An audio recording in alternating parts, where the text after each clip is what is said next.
Okay.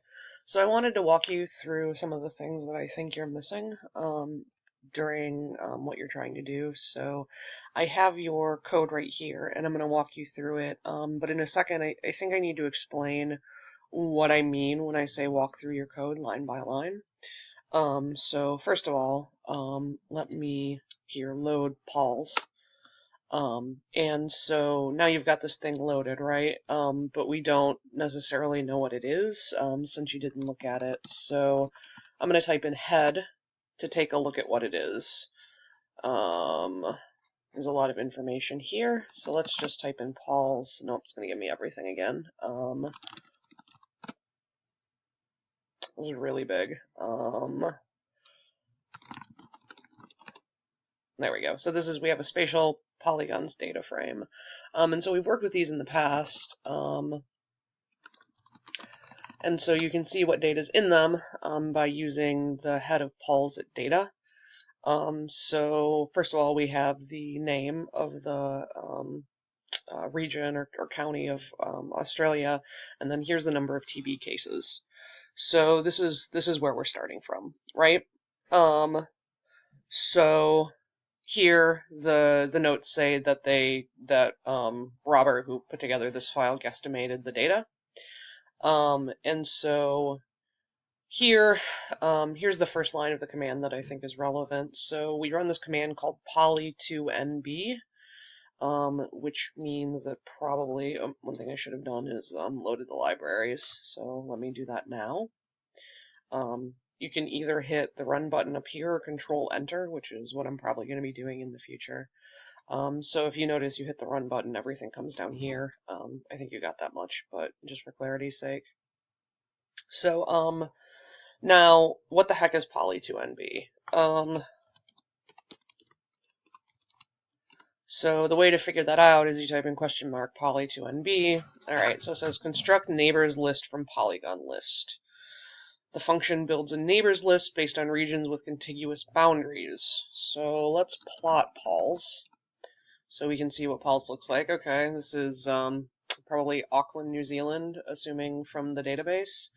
And so you can see that I can go back to the help tab and see what's going on. So this is going to build a neighbors list based on the shapes here, which is what we need for the weights. Because if you remember, typical weighting for Moran's eye is 0, 1, where 0 is not a neighbor and 1 is a neighbor. So let's go ahead and do that. Let's see. They say we have rooks. Oh, I see. So we have a rooks case, which is what I think we're using. So same thing. So the difference between this is, see how this says queen equals false, and this says queen equals true. Queen's case, as you probably remember from lab, is when you have the diagonals. Whether diagonals are considered neighbors or not, typically not. So we're going to use the rook's case. So I'm going to go ahead and run this line. And then if we take a look at the class of R, it's an NB class, which in this case, it means it's a special class that was made by the SPDEP package. So we can take a number, so it shows the regions and the links and the numbers of links. If we look at head of WR, let's see what we can see. So this is what we saw before. You got asked about this in a question. So here's the first region. Here are the IDs of all of its neighbors. Here's the second region. Here's the IDs of all of its neighbors, etc. So if we go back to the code here, there's a bunch of different ways to calculate nearest neighbors. We really don't care. So what this is doing here is it's doing all of the various ways and making a plot of all the various ways, which is the plot you saw before. So here we go. So now Moran's eye. So n, which you need for Moran's eye, is the length of Paul's. So let's see what that means. This is 103. And if we type in dim for dimensions of Paul's, we can see that it has 103 rows and 2 columns. So this 103 is the number of polygons or regions in Paul's in this case.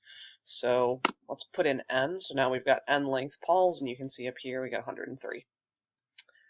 So now we need values of y and y bar. So remember, both Moran's I and Gary's C calculate information based on the data. This is why I was harping on this in class, is because it uses the spatial measure, but you're telling something about data. So in this case, we're talking about tuberculosis, right?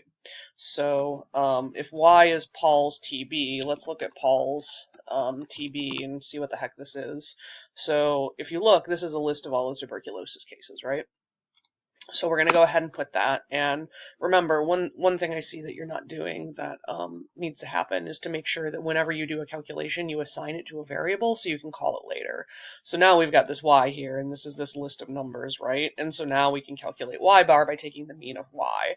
So the mean of y, it'll pull all these numbers, take the mean of it, and now we've got it into y bar. Great. So now we need yi minus y bar times yj minus y bar. So this is like the linear algebra way of writing this, which I think maybe is a little bit confusing. So what's going on here is both yi and yj are actually these data. So what it's doing is it's taking the mean, it's taking this subtracting the mean and then multiplying it by every other point. So you should end up with a big matrix, right? So if we do dy, so now we have y minus y bar. So we have y bar, right, which is the mean. So 120 point something. And so now if we do dy is y minus y bar, running that, great. So now let's take a look at dy. And so this is the difference between each point and the mean. Okay. Now we're doing something kind of funny. So I think you've seen this command before, but here's expand.grid. So let's look at what the heck this does. Okay. Create a data frame from all combinations of factor variables. Create a data frame from all combinations of the supplied vectors or factors. So what this does, hopefully this makes sense, is it takes all of these points and basically combines every other point. So combines them with every other possible point. So it's going to take this matrix so that you end up with a big matrix that's 103 by 103, each of which, so it'll be like 150 versus 27, 150 versus negative 83, 150 versus 203. So let's take a look at that. So now we've done expand.grid, and let's take a look at the head of G. So, like I was saying, here we go. So we've got, it doesn't do this in matrix format. I think it might be a little easier to see if it did. But if we look at the dimensions of G, you can see it's really long. So if you think about it, this is 103 times 103 rows. And then 2 columns, one for the first variable, one for the second variable. So like if we go back up here, so we've got the first 2 numbers are 150 something and 27 something. So here you got 150 versus 50, 27 versus 150. Hopefully that's making sense. So now we have a list of every possible combination of the 2 of these. So now, in order to do yi minus y bar times yj minus y bar, we actually multiply the first value by the second value. So G, which is this, we're going to multiply the first column. So if we do G, comma 1, it's 1 column with a lot of numbers in it, right? It's 10,000 long. And then the second column is just the second column. So we're going to multiply these together and store that into yi, yj. Now, we look at yi, yj, it's now just a list of numbers, right? So this is just a numeric, it's a big long list of numbers. So we've now multiplied all the yi's by all the yj's to get our 10,000 multiplied numbers, okay? Now he said there's 2 ways to do this. I'm ignoring the second method, this one is fine. So now you have to turn this stuff into a matrix, right? So now we've essentially got a number, but what we really need is the a matrix form of the same information. So a matrix turns stuff into a matrix. Yi, yj is these numbers I just showed you, right? So the multiplication. N_col equals n. So number of columns equals n. So what the heck is n? Let's remind ourselves it's 103, which is the number of polygons. So we're going to make 103 by 103 matrix right here, right? So now we've got PM. Let's just look at the head of it. So this is the all 103 columns in the first 6 rows of the matrix, right? So if we look at dim of n, you can see, whoops, oh, that's n. We need dim of PM. So it's 103 by 103. Cool. So now the next step in the math is to multiply it by the weights matrix. So now we've got PM by weights. So remember, so PM is 103 by 103. WM is that weights matrix we should have calculated before. Let me go back up and run that real quick. Where is WM? Okay, so now does WR exist? Yes, it does. So WR is that list of nearest neighbors, right? So what does NB2mat do? Spatial weights matrices for neighbors lists. So it generates a weight matrix for a neighbors list with spatial weights. Okay, so style is B, which I assume is binary. Let's look. Style can take values W, B, C, and S. Yeah, not really helpful. There we go. B is binary, so 0, 1, which is what we want. So now we're going to run this. Bam. So now we have WM for this next step. Sorry, I should have done that before. So we are here, right? So let's look at WM.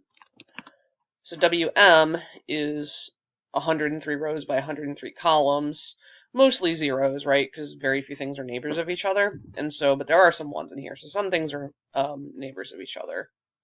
So from a math sense, what we're doing here is we're disregarding all of the values that don't relate to neighbors, right? So if you multiply something by 0, it goes away. If you multiply by 1, it stays the same.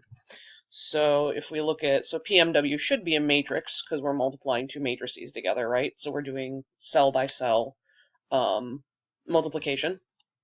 So let's look at head of PMW. And so we've got numbers or zeros, which is what we want. So that's great. So one thing you notice about this code is there are times when it shows nothing's assigned. And so what that's meant to be is it's meant to be for you to see what's going on. So like, what does this do? So this is WM, which is our weights matrix. So this would be the 1st through 6th rows and the 1st through 9 columns. So indeed, here we go, 1st through 6th rows, 1st through 9 columns. And so this is just meant to be an example to you. So the key here is anything that's not saved as a variable is disregarded by the computer, right? So it's just put to screen, but it doesn't save it, so you can't use it later. So that's one of the ways of knowing that something's example code. So now we need to sum PMW, which is the weights matrix, times PM, which again is the multiplied pairs. So let's sum that, and that should just be a number, right? Great, so some huge number. Awesome. So now we divide this value by the sum of weights. So now we're going to sum the weights. Bam, that will also be a number. And then we divide the two. Great. So now we've got another number. So now the next step in Moran's I is the inverse variance of Y. Here is that. So this will just be some really tiny number, right? And so now we have VR and we have SW. So we are taking the inverse variance of Y times the sum of weights. And this will also be a number. Whoops, excuse me. Bam, we got a number. So there's Moran's. So great. So now we've done this for Moran's I.